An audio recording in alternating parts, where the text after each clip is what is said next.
So Romans chapter 8 today. I'm going to go ahead and turn there or scroll there. So if you've been to Disney World, parents especially know this, it is the most magical place in the world, and it is the most maddening place in the world, okay? $37 a minute, okay? Long lines everywhere. And, you have to be kind of this master planner to maximize your time, and it's supposed to be a vacation, but it's like, this whole thing. And dads just want the time to be perfect.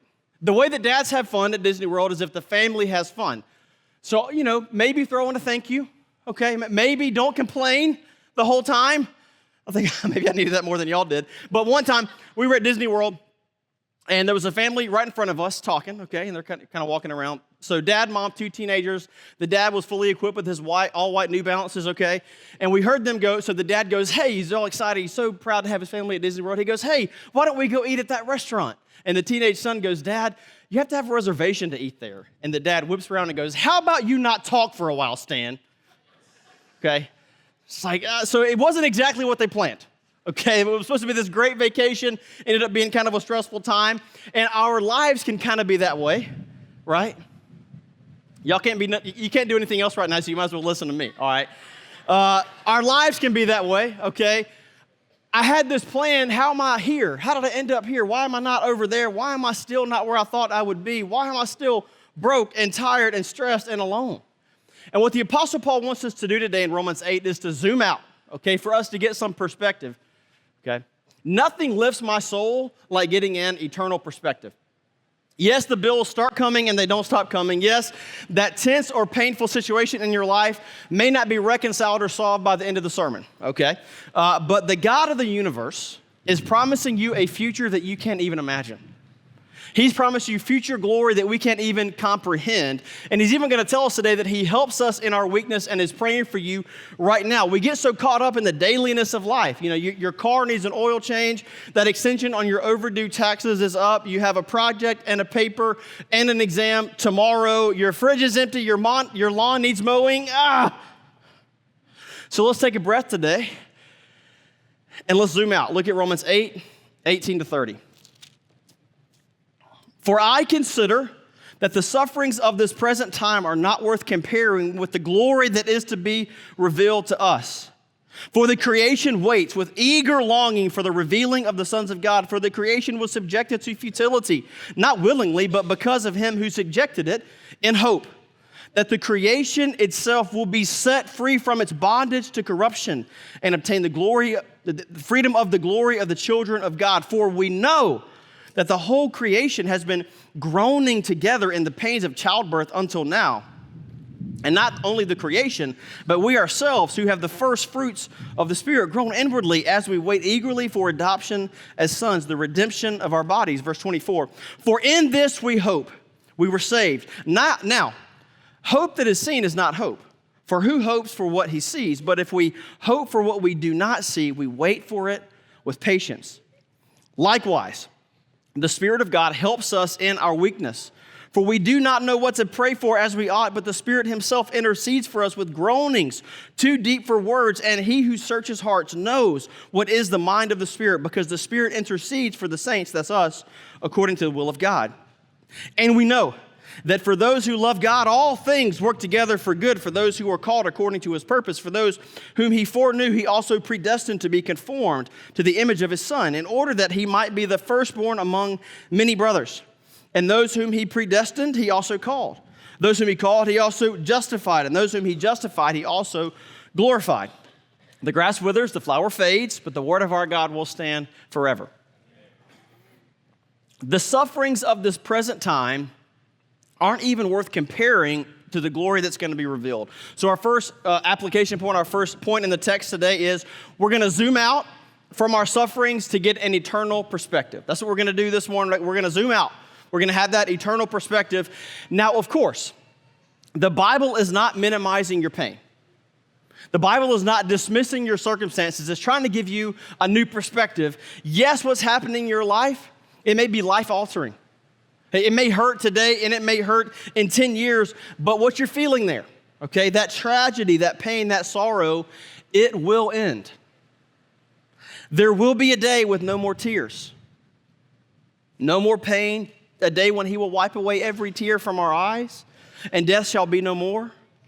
Neither shall there be mourning, nor crying, nor pain anymore, for the former things have passed away. No more death, no more bills, no more sin. It's hard to even imagine, isn't it? I was very close with my grandmother. Her name was Nina. Not a good grandmother name, Nina Benson.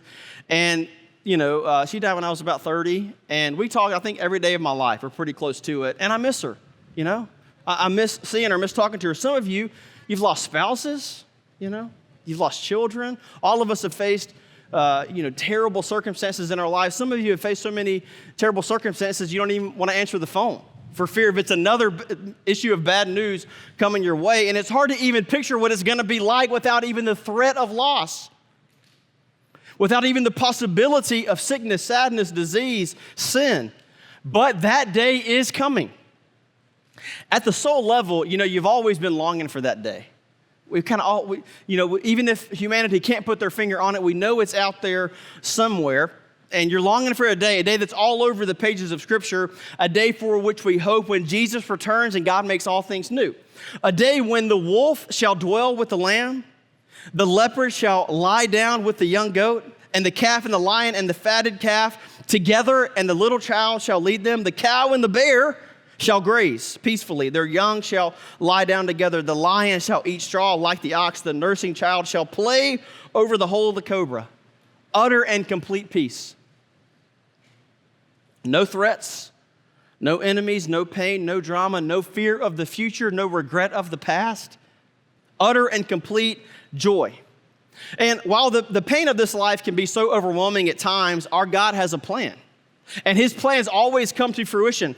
So today the creation waits, right, with eager longing, while we wait with hope. And we know God's got us. We know that Jesus always comes through, that he's always on time. So verses 20 to 23, they highlight that the whole world's angst and stress are actually groanings for a Savior. The chaos and the devastation and the division and the sin, all these things across all countries and cultures are actually a primal groan for Jesus, right? So hang on. Hang in. Our good shepherd, Jesus, is making all things new. One couple in our church, they're, in their 60s or so, and they just had to make the decision to put one of their dads in a home. Always really tough, and you never know kind of when to do it, what's happening, and so they just made that decision. He's in his 80s, and his wife passed away a few years ago, and so they're anxious that first night. It's, of course, months and even years before making that decision, and so they call him the next day to check in, like, how did it go? They're states away. How was the first night? And he said, it was nice to not eat dinner alone, And the man who told me this in our church, he goes, getting old is not for the weak. There are aches and pains that are way harder than your knees hurting, okay, at the soul level. Aches and pains in this life that are real, and the longings. And those longings, those pains, actually all point to our longing for Christ, who is coming. Look at verses 24 and 25 again. For in this we hope we were saved. Now hope that is seen is not hope. For who hopes for what he sees? But if we hope for what we do not see, we wait for it with patience. The Bible's kind of setting our expectations here, okay? God doesn't just leave us wandering for a few thousand years. Like, hey, Jesus came, died, rose again, y'all figure it out. No, he gave us his word so that we know, yes, life is hard. Challenges and sufferings, abound due to sin, but we have hope, real hope. So our second observation and the text that we can apply today is we wait on Jesus with patience and hope, which is easy. We wait on Jesus with patience and hope. Now, in the scriptures, hope is not a vague idea. The way that we kind of use that word, in America, the way we use the word hope is, it's kind of like wishing upon a star. I wish I may, I wish I might, I hope that happens. But that's not how the Bible uses the word hope. In the Bible, hope is a sure thing that will happen. 100% it will be realized. It's like on my wedding day, when I hoped for my wife to come through those back doors looking fine, okay? It was gonna be great. But I knew that was gonna happen. That hope would be realized. That's how the Bible talks about hope, okay? And then Paul, in verse 26, it almost seems like he makes a hard right turn, okay? But we got to pay attention here, because while we zoom out, while we get our eternal perspective today, we wait patiently and hope today, we still do have the pain. Our inboxes are still full of bills, and we still do have the drama in our lives. So now Paul's going to pivot and talk about just how much the Spirit cares for you today. The already but not yet, how much. He's going to remind us how secure we are as God's adopted children right now. Okay, so look at verses 26 and 27. Again, likewise, he says, the Spirit of God helps us in our weakness. For we do not know what to pray for as we ought, but the Spirit himself intercedes for us with groanings too deep for words, and he searches our hearts, knows what is the mind of the Spirit, because the Spirit intercedes for the saints according to the will of God. With groanings too deep for words. That's how a parent prays, you know? When your kid's being bullied, or they've lost their way, or, you know, something is happening in their life, it's like this primal prayer. Okay, and so the Spirit groans for us. And we say, what does that mean? Well, Paul uses the word groan to mirror what he had said earlier about the creation. That word groan means to sigh as if in great pain. And it's a word that's used in the midst of suffering. Okay, so this groan, it indicates really deep emotion. So what we see is God's Spirit feels your pain with you. He's in it with you. God doesn't just explain away suffering, he enters into it. He doesn't just give us answers on a marker board. He enters our lives with his presence, okay? And so he helps us in our weakness, it says, and the Spirit himself intercedes for us with groanings too deep for words. Who can imagine a God like that? Not aloof, like Pastor Jeffrey said earlier, not distant from us, but intimately involved in our lives. So think of the implications of verses 26 and 27, that the God of the universe is praying for you right now. So often, we default to picturing God with a furrowed brow and pointed finger, just mad at us for what we did in our worst moment, or last night, or last week, or last year. But listen, just because you made a mistake doesn't mean you are a mistake. But the Bible is clear about that. He's praying for you. He helps us in our weakness. Is that how you think about God? That he helps you instead of casting you aside or getting onto you in your moment of weakness, that he helps you in your weakness. There's so much that we can learn about our relationship with the Father from Luke 15, the prodigal child. I don't know if the prodigal son. I don't know if you've read that. If you read Luke 15 every day this week, if you haven't really engaged in that. So it's a story really about how we interact with God.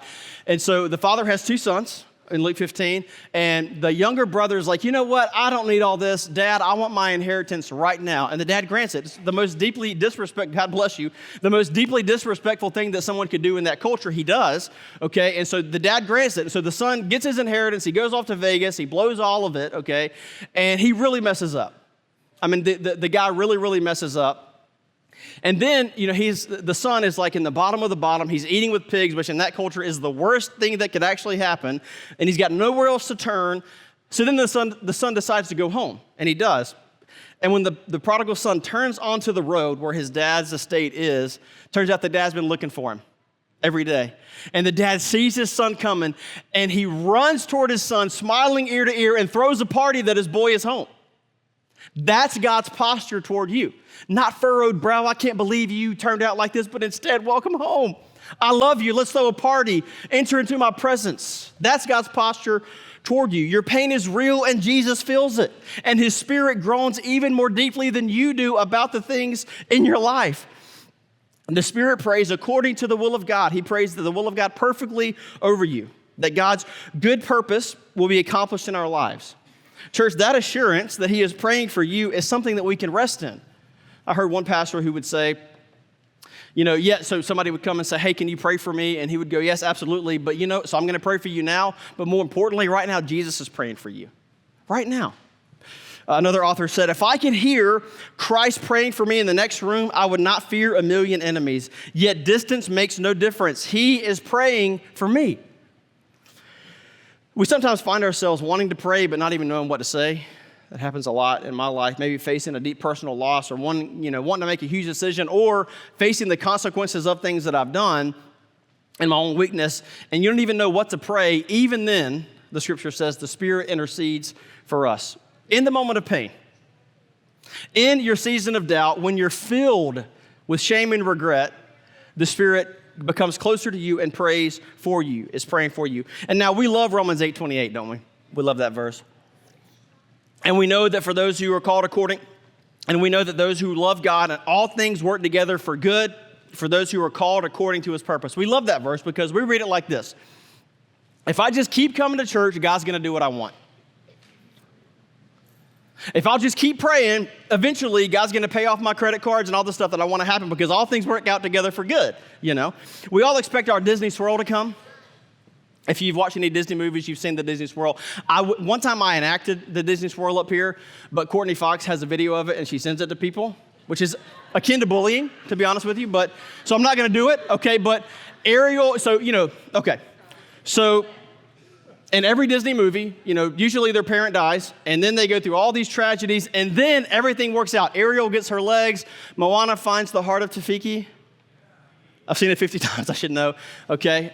You know, Elsa decides to let it go. All these things, they have that moment where everything works out every single time. If I just keep going, everything's going to work out just like I want it to. But that's actually not what this scripture says. And it's not what it's trying to teach you, okay? The good that God is working out in your life is actually you being conformed to his son. Turns out, it's actually better when you're less like you and more like Jesus. Breaking news. Okay, look at verses 29 and 30 again. For those whom he foreknew, he also predestined to be conformed to the image of his son in order that he might be the firstborn among many brothers. And those whom he predestined, he also called. And those whom he called, he also justified. And those whom he justified, he also glorified. Now we see Paul's explanation for God's purpose mentioned in verse 28. What God is working out in all the circumstances of my life. Verse 28 again is not saying that when we have troubles, everything's going to be all right in some abstract sense. Rather, everything that happens to us and around us is so that we can be holy like God is holy. It's for our ultimate sanctification and salvation. Everything is working together so that we will be conformed to the image of his son. And that's good news in your life. So not only are we adopted into God's family, which Romans 8 has repeatedly told us, not only are we adopted into God's family, actually we start taking on a family resemblance, right? So now I know some of you are so excited about verses 29 and 30 because you think Paul just said, I'm a Calvinist, okay? But that's not, so he's not actually trying to start a theological argument, right? He's trying to give us assurance. What Paul is saying is, I know sometimes in your suffering, it can feel like God's not hanging on to you. It can feel like you're barely hanging on to that assurance, but what God started, he's going to finish. What God started, he's going to finish in your life, okay? Theologians call this the golden chain. Those whom he predestined, he called. Those whom he called, he justified. Those whom he justified, he glorified. When you feel like you're barely hanging on to him, you can rest assured that he's hanging on to you forever and always. Look at verse 28 again with me one last time when it says, all things work together for good. Those of us who have experienced awful trials may question that verse. All things work together for good? So my granddad was my home church pastor. You probably heard me talk about that by now. And I grew up in Laurel, Mississippi, and he started my home church. He was a truly great pastor. I mean, he really was. Great preacher, great man of God. I actually brought a picture of him and my grandmother. We were at Joe T. Garcia's after I graduated one time. I think this is actually our last picture together. And he had really great influence. So a lot of great things happened in his ministry. And he passed away, went to be with the Lord a few years ago. And I miss him. DJ Benson, that was my guy. I was his only grandson. And so while my granddad's life ended with a lot of love, a lot of admiration all around him, family who loved him, church, community who loved him, he had the toughest childhood, you know. So when his biological mother got pregnant in 1929, she was a teenager.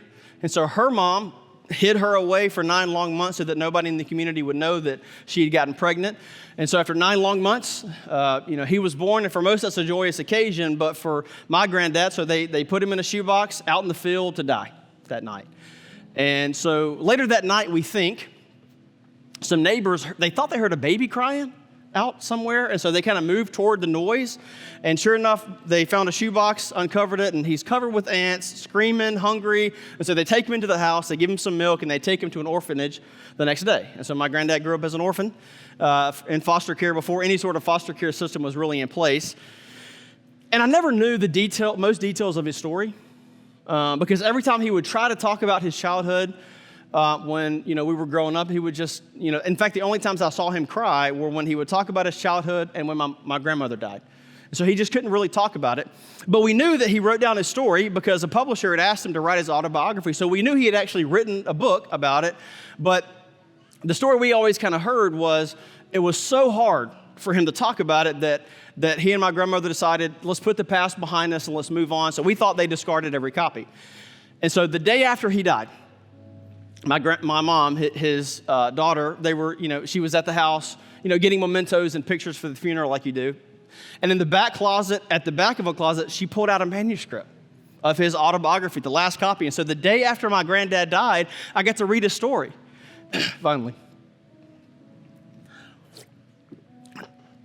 I read how when he was in 5th grade, he was locked in the bathroom every night while the family he lived with had dinner, how he was beaten, how he never got Christmas presents, but 2 years in a row, he got an apple and an orange, and he savored every bite. How he was lonely as a little boy, confused in the world. And you think, all things work together for good? Really, God? So the next day at his funeral, the place was packed. And my dad was preaching the funeral, and he said, hey, if you were called to preach under Reverend DJ's ministry, would you stand? And it felt like the whole room stood. By our count, about 175 men will preach the gospel today after being called to preach out of my granddad's ministry. All 3 of his kids are in full-time ministry. All of his grandkids are in full-time ministry today. So we echo what Joseph said, what the world meant for harm, God used it for good. Even in the darkest circumstances in your life, God can work together for good. If my granddad could hear the sermon today, he would want me to tell you one thing. The story is actually not about him. It's not about Salem Heights Baptist Church. It's not about his legacy, right? DJ Benson's story is all about Jesus. God exchanged an orphan's hopeless future for the riches of his glorious inheritance and what is the immeasurable power toward us who believe. God works all things together for good for those who love him and are called according to his purpose. And I want to warn you of something you probably have already noticed in your life by now. Your sufferings and your trials have this way of sprouting bitterness. When we experience loss and sadness, when we sin, when we're full of regret, very naturally, we just kind of turn away from God's promises. And when you're in the trial, when you're in the pit, I know it's hard to zoom out, okay? But hey, God has not forgotten you. He's with you in it. The Spirit of God is praying for you right now with groanings too deep for words.